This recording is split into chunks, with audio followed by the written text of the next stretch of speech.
जिंदगी में कई बार ऐसे मोड़ आते हैं ना, जब सब कुछ धुंधला सा लगता है, जब ऐसा महसूस होता है कि बस अब हिम्मत जवाब दे रही है।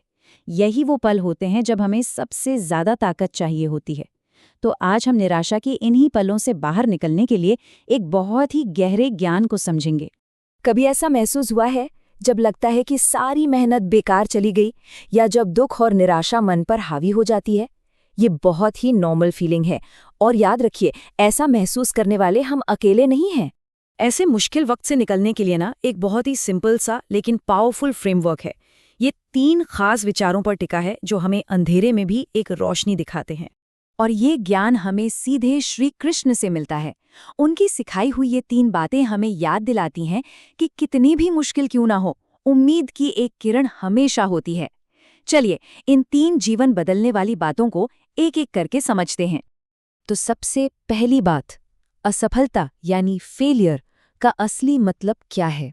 ये एक ऐसा सच है जो हार को देखने का हमारा पूरा नजरिया ही बदल सकता है। जरा सोचिए इस बात पर। असफलता सफलता का उल्टा नहीं है, बल्कि ये तो सफलता तक पहुंचने के रास्ते का एक जरूरी हिस्सा है, एक स्टॉपेज है। तो सबसे जरूरी बात क्या है? फेलियर को कभी भी एंड मत समझिए। ये तो बस एक साइन है, एक इशारा कि शायद तरीका बदलने की जरूरत है। हर असफलता एक सीख की तरह है, एक सीढ़ी है जो हमें हमारे गोल के और करीब ले जाती है। ये सफर का हिस्सा है, मंजिल का अंत नहीं। अच्छा, अब आते हैं दूसरी बात पर, जो हमें असफलता और सच्ची हार के बीच का एक बहुत ही जरूरी फर्क सिखाती है। ये बताती है कि असली हार आखिर होती कहाँ है। पता है इस बात की सबसे खासियत क्या है? ये सारी पावर सीधे हमारे हाथ में दे देती है। बाहरी हालात हमें कुछ देर के लिए असफल कर सकते हैं, पर हारा हुआ तो हमें सिर्फ हमारा अपना फैसला ही बना सकता है। देखिए, फर्क समझिए। असफलता वो तो बस एक इवेंट है, एक कोशिश जो काम नहीं आई। लेकिन हार मान लेना वो एक चॉइस है। ये एक फैसला है कि अब और कोशिश नहीं करनी। जब तक कोशिश जारी है तब तक गेम ऑन है। असली हार तो तब होती है जब कोई खुद ही मैदान छोड़ने का फैसला कर ले। और अब तीसरी और आखिरी बात जो हमें अपने अंदर झांकने को कहती है, हमारी फीलिंग्स की बदलती हुई नेचर को समझने के लिए। ये सोचने में ही कितना सुकून मिलता है ना?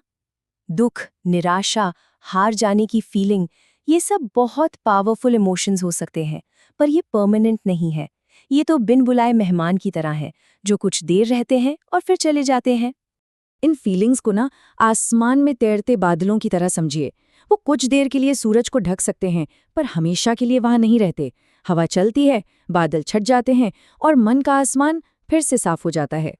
तो ये थी वो 3 पावरफुल बातें। अब सवाल ये है कि इन तीनों को जोड़कर हम अपनी लाइफ की किसी भी चुनौती का सामना करने के लिए एक मजबूत माइंडसेट कैसे बना सकते हैं? इसका पूरा सार इन 3 सिंपल स्टेप्स में है।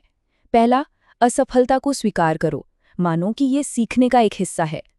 दूसरा, डटे रहो, क्योंकि जब तक आप हार नहीं मानते, आप हारे नहीं हैं। और तीसरा, धैर्य रखो, इस यकीन के साथ कि दुख और निराशा की फीलिंग्स टेम्पररी हैं और ये वक्त भी गुजर जाएगा।